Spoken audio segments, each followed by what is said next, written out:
In this video, we're going to work through a complex Kirchoff law problem. So here we have a diagram that shows a circuit containing two batteries, a 5-volt one there and epsilon here, three resistors, a 4 ohm, an 8 ohm and a 2 ohm, and an ammeter which has negligible resistance, which is sitting here, and the ammeter is reading 0.75 amps.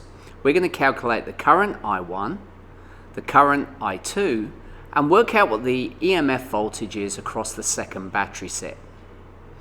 Okay, so let's look at the solution for I1. Okay, so basically we're going to apply the loop rule, which is basically the voltage rule that we learned earlier. Basically what this means that we're going to go from A to B to C to D back to A again. And remember, the voltage loop must equal 0. So if you look at the 4 ohms resistor first, we notice that we've got a voltage going across here, which can be calculated using the Ohm's law. It's going with the current, so as a result it's coming out. We've got a current of 0.75 amps and a resistance of 4, so that's negative 3 volts coming out.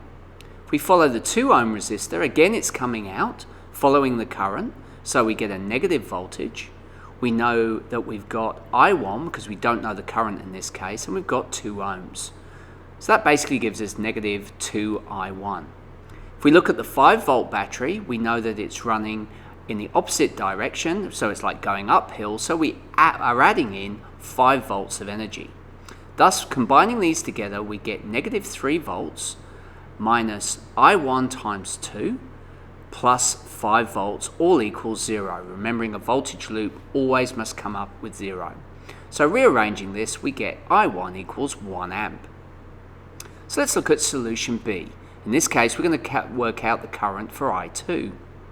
Now, in order to do this, we have to apply the junction or current rule. Basically, this rule states what comes in is equal to what comes out. So we're following I1 going through, which we know is 1 amp. We know that we've got 0.75 coming off, and we're going to find out what I2 is.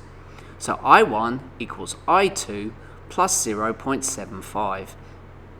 So I know that I1 equals 1, so I2 plus 7.5 rearranged will basically give me 0.25 amps. So now let's follow on and find the solution to C, which is to find the EMF for the second battery. So again, we're going to apply the loop rule or the voltage rule, but we're going to go B to C to F to E back to B again. So basically what I'm going to do is work out what I've got for each portion of the loop using the resistance formula, V equals IR. So going from B to C, I've got negative 0.75 times 4, which equals negative 3 volts because it's going with the flow. Now I come down, going from C to F, and I'm going through the 8 ohm resistor. So basically I'm going against the flow, so I add this in, and I know I've got 0.25 coming in. So 8 times 0.25 gives me 2 volts. Now I'm going to work out what going from F to E. Now this is going uphill, so I make a positive result, and I've got nothing going EB. So combining it all together, I get negative 3 volts plus 2 volts plus epsilon, and rearranging, epsilon will come out as 1 volt. And that's it solved. Thanks for watching.